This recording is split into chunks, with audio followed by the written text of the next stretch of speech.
Thank you, Angtong. Thank you. Very good morning, ladies and gentlemen. First of all, that picture that you see on the screen, that was taken a few years back. I've gained weight. I've taken more responsibility on board. I've aged a bit more. Firstly, I would like to introduce myself. I'm Hazmi, and I'm from Frost & Sullivan. Who is Frost & Sullivan and what do we do? Just to give you a context, we are also called the old lady of market and industry research because we've been around 60 years. So back then, the only client for technology was the military, right? So the Pentagon was the Frost & Sullivan first client.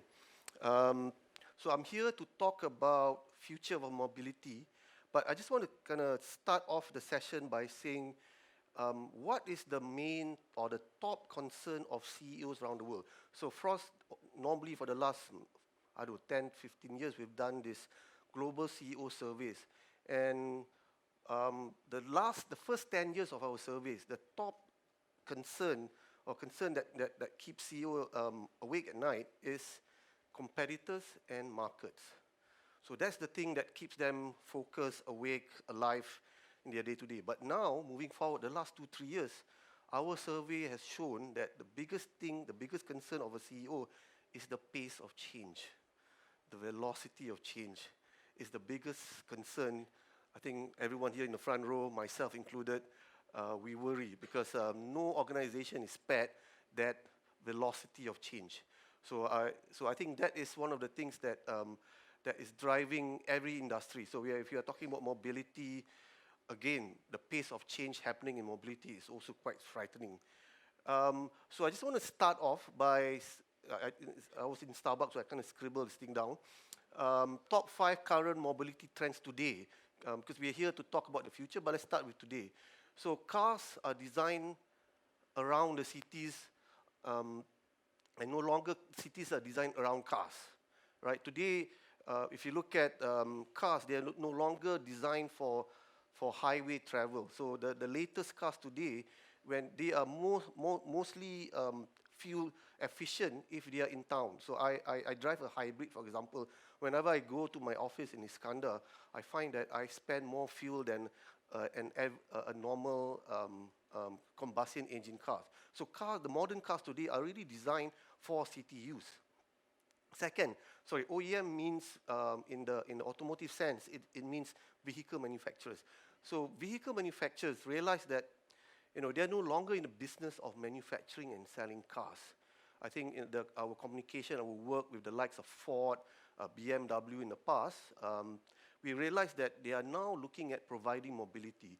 So I think Ford was the first to say that we are not a car manufacturer, we are a mobility player.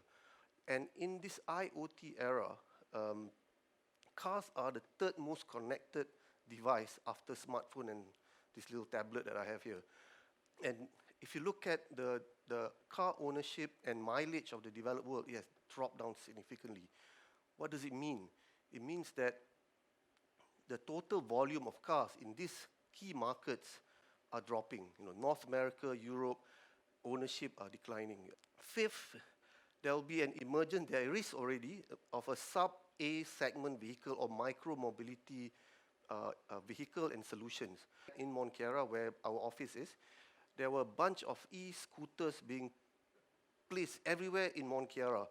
And there are people going up and down Mont Kiara in this e-scooter.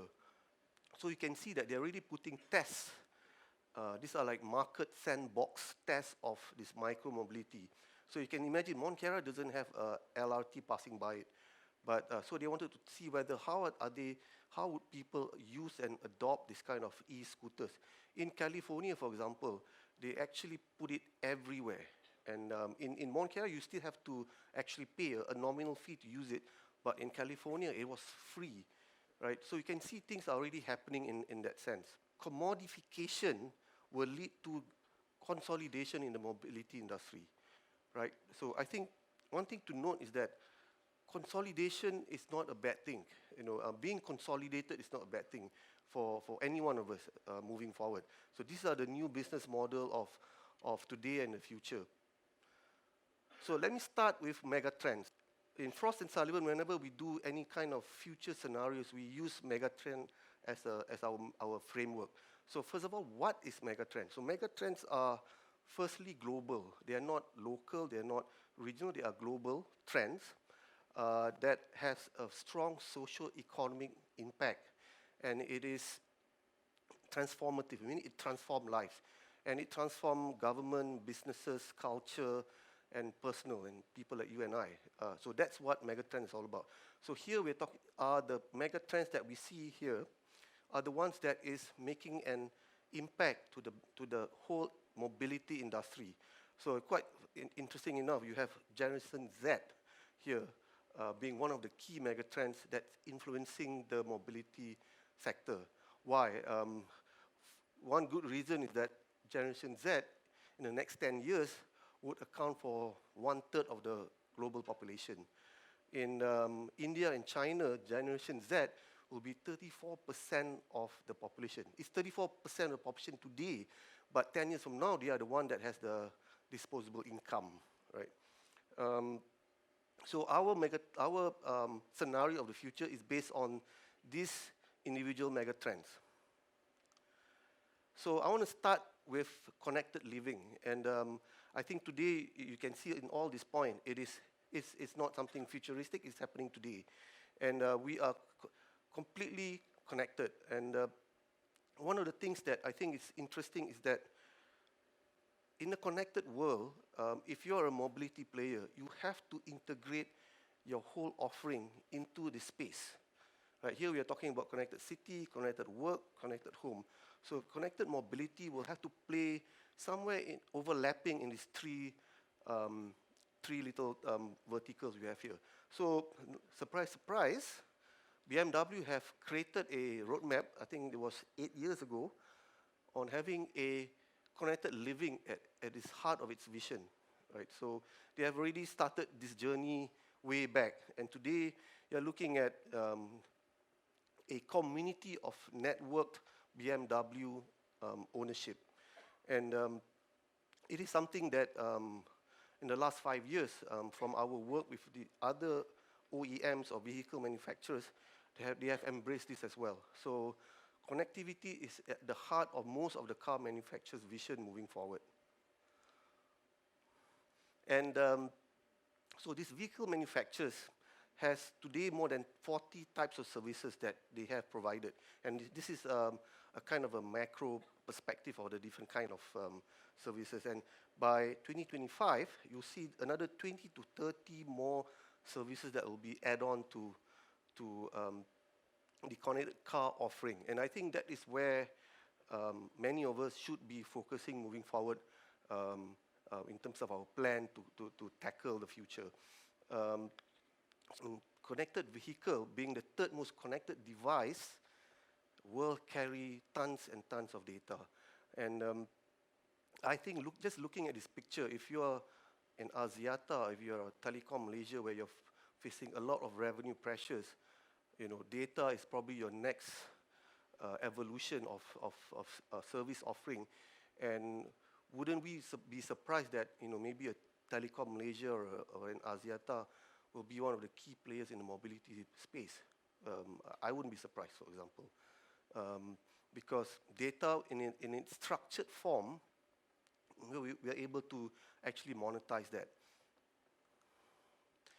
And bear in mind that I think one of the key things about data, that enough data is required to generate the AI platform, which would, in a sense, generate autonomous vehicle.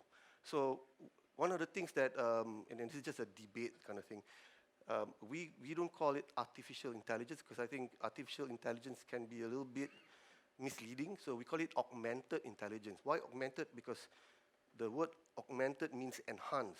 So this intelligence enhance us human. So in a nutshell, we look at 6 different technology modules, and the one that highlighted in red here are the key ones. So computer learning, NLP, machine learning will be the key technologies that will be driving the holy grail of vehicle, which is autonomous vehicle.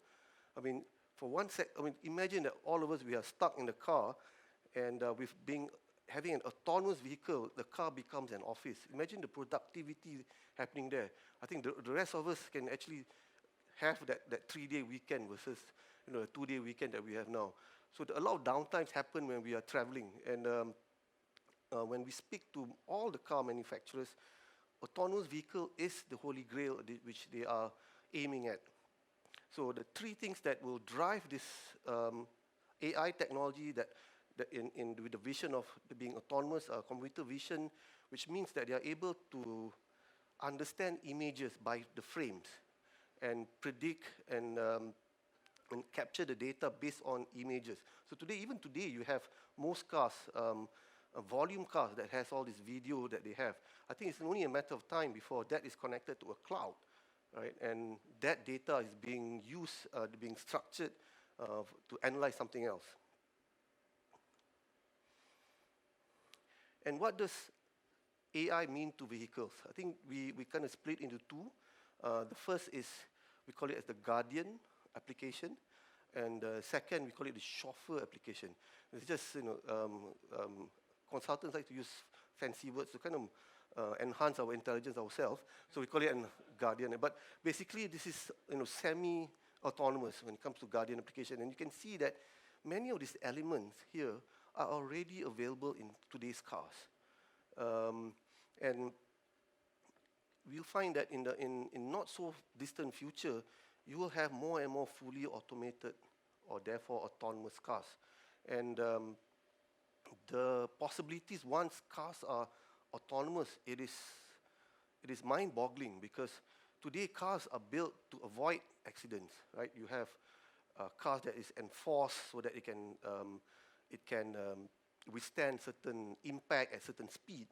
But can you imagine when you eliminate that because of the sensors, it will brake before it hits something. So imagine the weight of a car of the future will be less than half of what the weight of the car today, right? And the amount of material that is used in a car will be significantly reduced. So can you imagine the possibilities of it?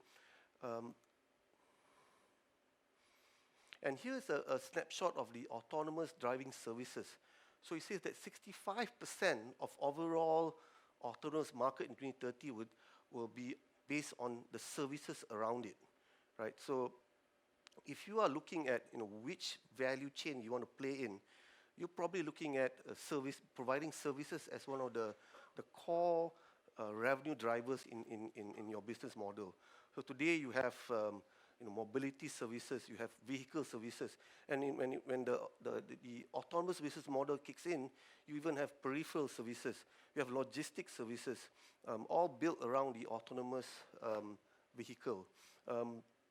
One of the things that we spoke to a car manufacturer from Japan is that they are seeing that today one of the biggest challenge for many courier service is the last mile. And sometimes it's not even a mile, it's a half a mile. And by having a vehicle that's moving around, you're able to, let's say, rent a little space of, say, 2 kilograms so that you can send something or a parcel or even a packed food to another location within a city center without needing, say, a courier service. That is even that they are considering, because one of the challenges in a very urban and e-commerce driven life is that people order things online, like I order Grab food, for example, and it should be delivered not by someone who's a dispatch, but you and I. So let's say I'm going to Mount Kiara after this, someone here will say, look, here's a kilogram of documents I want you to send to Mount Kiara, and it's all done in a very autonomous way. So that's what one of the leading car manufacturer from Japan was telling us. And I think this is one of the most interesting ownership model that I see is going to change. This is the game changer, in my opinion. Okay, this is not just Frost. This is not a Frost opinion. This is my opinion. It is based on subscription. The holy grail of many businesses today is subscription. So you speak to Apple and you talk about, and they will tell you that, in the next 5 years, I do not want to sell an iPhone, and because selling an iPhone is a pain. Every time there is a model, I've got to, I got to spend millions and millions of dollars in marketing. I don't want to do that. And I have my sleepless night competing with Samsung, Huawei, now there's Vivo and so on. It is an unpredictable business model. And that means investors are nervous, everyone is nervous, right? So what Apple wants to do, and I think this kind of connect to this whole model, is that Apple wants you to subscribe to them. Meaning you just pay me, instead of paying 3,000 ringgit, or I don't know how much is an Apple cost these days, let's say $1,000 US, you are paying me $50 a month. And that's it. That's all you think about. Give me $50 a month, and you will get that phone. When I replace that phone with a nicer model, you will just swap the phone with me. So for you, it is $50 outlay a month. It is an OPEX to me, right? Instead of coughing out $1,000. For Apple, I have already a captured market, right? And the beauty of it is I can build offering and services around a subscriber. Number two, I know my customers. I know what you like, what you spend on, what you do with that iPhone. I know because you are my subscriber. Therefore, I can customize more solution to you. So that is what's happening with Amazon, with the Alexia, and this is where Apple is going with the iPhone. So we see that this is the next big thing for car manufacturers, right? Today, cars are getting more and more ridiculously expensive. Generation Y, Generation Z doesn't see the value of coughing out 3,000-4,000 ringgit a month and having another heartbreak when you try to sell the car 3-4 years down the road, right? So today, most of the subscription program, of course, is driven by the OEM or the vehicle manufacturers. But we see later on, even the tech providers will come into play to provide this kind of subscription. So if you're a small car OEM or vehicle manufacturer and you don't have that kind of viewpoint down the road or business model down the road, you're just another commodity in the whole mobility system. And in the long run, that's not good for you. So in what we see today and moving forward is that today's subscription is all about the first half of this car. It's all about service, about warranty, insurance, the car itself in terms of paying for monthly. But in the next generation of subscription, you see the model being based on consumption-based model, meaning we will charge you based on the mileage that you use versus per month, right? We will put in terms of, because in the future we'll see that more and more cities, and KL is not spared, that there will be congestion charges. When you go into certain areas with a certain time, you've got to pay for it. And all that will be built upon the subscription basis. So if you work in Jalan Sultan Ismail, God help you with the traffic, you have to pay on top of it a congestion charge. And in the future, it will be built into your subscription, for example. Parking is a pain. It's quite interesting enough, because I cover the Indonesian market. The next unicorn in Indonesia, and Indonesia for many reasons are producing unicorns after unicorns after unicorns. The next unicorn is actually based on smart parking.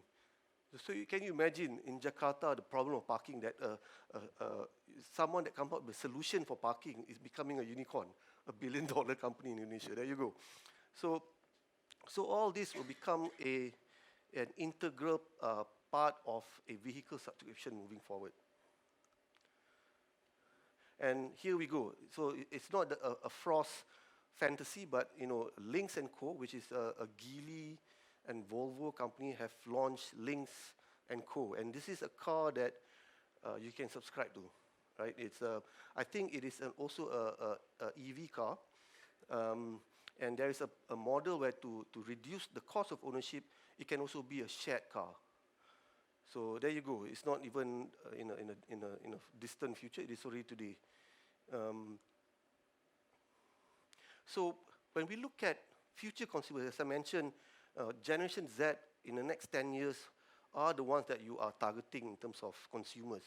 When they think of mobility, they think of a platform, right? The difference between a Honda Accord and a Hyundai Sonata, maybe for the Generation Z means nothing, right? They just don't care. In fact, even the older generation, it kind of look alike to us, right? It's very hard to differentiate one over the other. And car companies spend millions of dollars branding themselves to be different. So the Generation Z will look at this as a reason to engage, a reason to part with their money. And you can see that it's all about, just like a platform, just how we use LinkedIn, just how we use Facebook, it has to have a complete ecosystem for us to use the platform. And the next big thing we see is mobility as a service. So no longer you look at cars per se, but how do I go from A to B? That is the main thing. And this is probably encompasses all of what I've mentioned earlier. So this is the mother umbrella of the services I mentioned, mobility as a service. And you can see here, sorry, I actually had to change the slide size. So this is supposed to be in Singapore, not in Indonesia, by the way, this little dot here. So I think the next quarter, an Indonesian company is launching a mobility as a service called Mobility X. Right? So it means that when you subscribe to Mobility X, all you know is that I want to travel from A to B, and this is my budget, and this is the time that I want to travel in, like say 30 minutes, 1 hour, whatever, and that has a relation to cost. And Mobility X will say, I will calculate everything for you, I will arrange everything for you. So even if you're thinking like, oh, I've finally made my investment in Grab, something else is going to disrupt poor Grab, right? So we really live in a world of that velocity of change. So poor Grab, they're just about to go listing and Mobility X comes in, right? And we see that, what's ever happening in these countries in Europe and North America will quickly come to Asia Pacific, because we have bigger problems than the cities in Europe and North America. We have higher congestion, we have higher density. So technology usually is the reason or the conduit to solve all these problems. So there's a lot more motivation to adopt this kind of services. So we feel that even though we're looking at in the next 5 years, Europe and North America, and after that, the explosion of mobility as a service will be in Asia Pacific. Then I come to the next point. So health and wellness is now part of a mobility ecosystem, and Hyundai has taken that step, right? So can you imagine? I remember when I rejoined Frost & Sullivan in 2010, and my then boss was on this stage, and he was talking about autonomous vehicle and the possibility of doing wellness in the car. And I almost fell off my chair. I thought, oh my God, I joined the wrong company. I think this company has smoked whatever they smoke, and I've joined the wrong company. But hey, today I think when you look at how much Hyundai has spent on this kind of technology and investment, my ex-boss is not wrong. So you can imagine that because you spend so much time in a car, it is only natural, and the kind of connectivity you get in a car, it's only natural that you add another element to being or another element in mobility. So for health and wellness is the next one. So you can see here that they are looking at doing all this in terms of understanding your blood pressure. That's not good for me. Diabetes sensor, that's not good for me either. Air purifiers and all that will be integrated. So when you get into a car, possibly it's not even your car because the ownership model is different, and you can have all this updated to you and updated to your cloud. And you find that a lot of these analytics are linked to even insurance as you go along. So this is the connectivity to the next level. And I think it makes perfect sense, because when you look at the next generation of consumers, how much they spend, health and wellness is a big chunk of what they're going to spend in the next generation, Generation Z, for example. Huge amount will be spent on wellness. So this is my last 2 slides. I don't know. Okay, I got a few more minutes. I want to give you a snapshot of what was past, present, and future in terms of the positioning, the branding of cars. So you can see this box here, design and styling. Oh, I remember Alfa Romeo. I mean, some of us have bought Alfa Romeo and got our fingers burned. So Alfa Romeo is one. Driving dynamics, that's very similar to BMW. Safety, that's Volvo. At my age, I drive a Volvo today. Quality and reliability, comfort, convenience, it sounds very Toyota, Honda, Nissan-ish. Cost of ownership, maybe, the Chinese brand and so on. But that is, I would probably say, the past as well, because you don't hear this kind of sound bites coming from the car manufacturers anymore. So today, it is all about, first of all, sustainability and environment. Volvo came out with the fact that they want to stop using leather seats in their car and use recycled fabrics in their cars. Of course, everyone talks about connected mobility. BMW started it off in 2012. And moving forward into the future, you see that, again, health, wellness, and well-being will be one of the key message. So someone like Hyundai will say, get into my car, and we will tell you if you have any, heart blockages, or you've been drinking too much and so on. And automated, I think there's a big difference between connected and automated mobility. So automated mobility means there's a strong AI element that has already made decisions for you.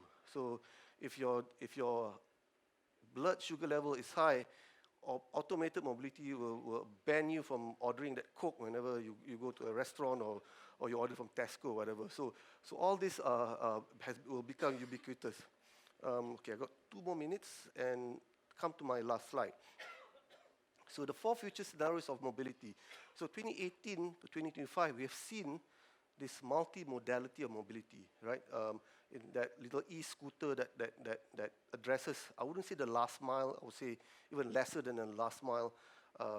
You have now apps and so on that has, that kind of integration where you can travel from a train to car to that e-scooter or bicycle. So multi-modality is today. And as you can see, it will move on until 2025. But here's what's interesting. 2025 to 2030 is all about platforms, right? So if you're a car provider and you are not playing in this, you are a commodity. And most likely you will be kind of bought over, or you're going to be pushed out of the market. Here is when maybe you need that thing that my ex-boss was smoking, technological singularity. But actually, it does make sense, because if you Google this up, because when I got this slide, I had to Google this word up. Technological singularity means that AI will make all the decisions for you. It will sense your mood when you are in the car. It will set the kind of setting. Like, for example, if you're in a bad mood, probably you don't want the car to be sporty and stiff. You want the car to be a bit more relaxing, and so on. So this will be very much governed by AI, as Eng Tong mentioned those technologies earlier. And here, what we meant by transcendental mobility is that all is above, but at a much faster speed. So with that, I like to end my presentation. Thank you very much. And again, one last point. I want to kind of, I like to end with the same phrase. So commodification will lead to ongoing consolidation in the mobility sector. So I think when we look into this, whether it's the Malaysia's new car model and so on, we can't play in the commodity space. Thank you very much.